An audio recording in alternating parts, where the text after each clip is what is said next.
Hello viewers, Chaitali smart kitchen চ্যানেলে সবাইকে welcome. আজকে আমি মৌরলা মাছ দিয়ে ঝিঙার একটা রেসিপি সবার সাথে শেয়ার করছি।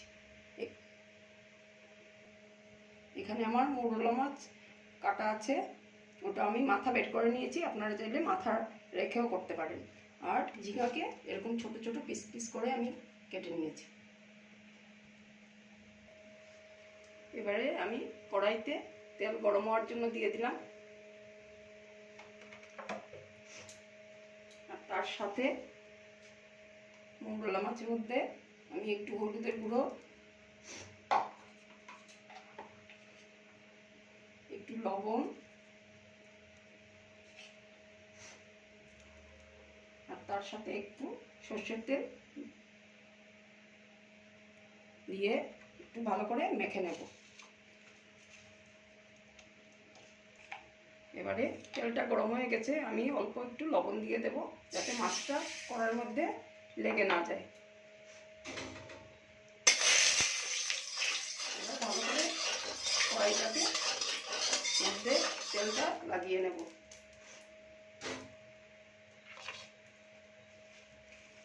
এবারে আমি নুন হলুদ দিয়ে যে মৌরলা মাছটা মেখে রেখেছিলাম এটা কড়ার মধ্যে দিয়ে দিলাম।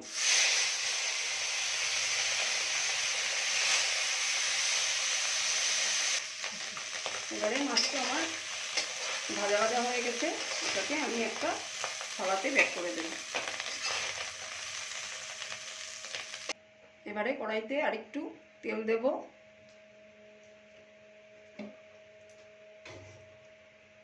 তেল দিয়ে ভালো করে তেলটাকে একটু গরম করে নেব।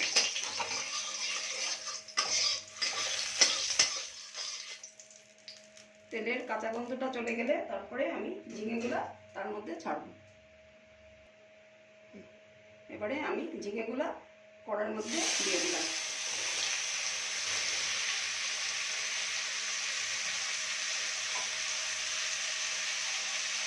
তার সাথে দিয়ে দিলাম হলুদের গুঁড়ো আর অল্প করে লবণ দিয়ে একটু ভাজা ভাজা করে নেব। এবারে আমার ঝিঙেটাও ভাজা ভাজা হয়ে গেছে, এটাকে আমি একটা থালাতে বের করে নিচ্ছি। এবারে কড়াইতে একটু তেল দিয়ে ভালো করে কড়াইটা একটু নাড়িয়ে তার মধ্যে দিয়ে দিলাম পেঁয়াজ বাটা,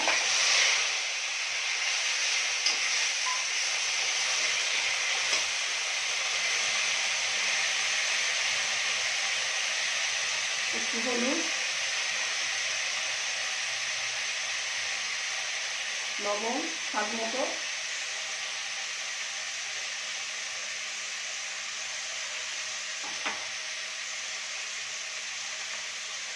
আর একটু লঙ্কার গুঁড়ো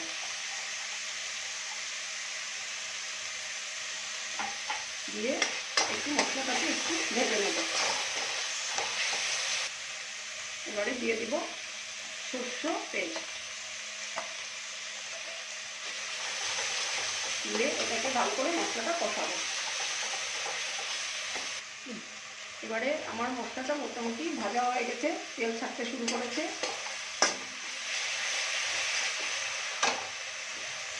এবারে অল্প একটু জল দিয়ে দেবো যাতে মশলাটা না পুড়ে যায়।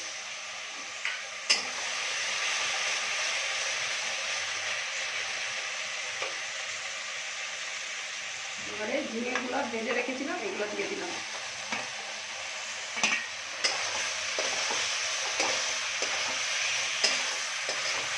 দিয়ে ভালো করে এটা মশলার সাথে কষিয়ে নেব।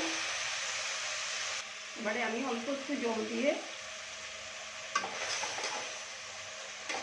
এটাকে একটু সময়ের জন্য ঢেকে দেব।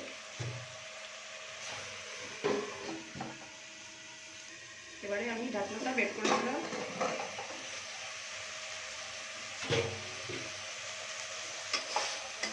এটা মশলার সাথে ভাজা ভাজা হয়ে গেছে।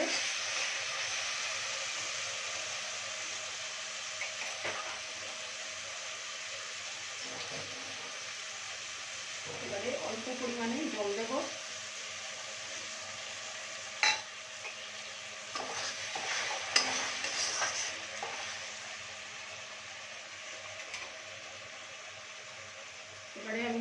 মাছগুলো ভেজে রেখেছিলাম এগুলো সব ছেড়ে দিলাম।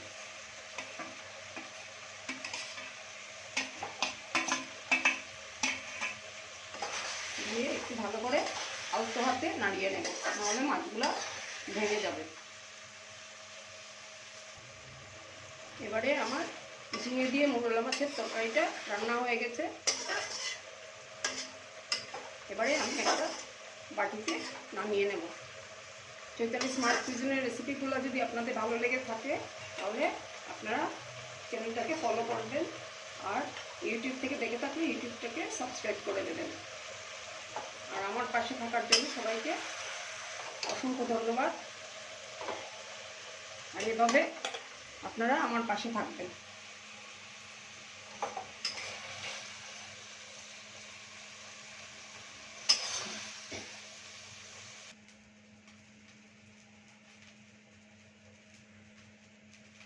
এইভাবে আমার একবার বাড়িতে রান্না করে খাবেন, তারপরে আমাকে কমেন্টে জানাবেন।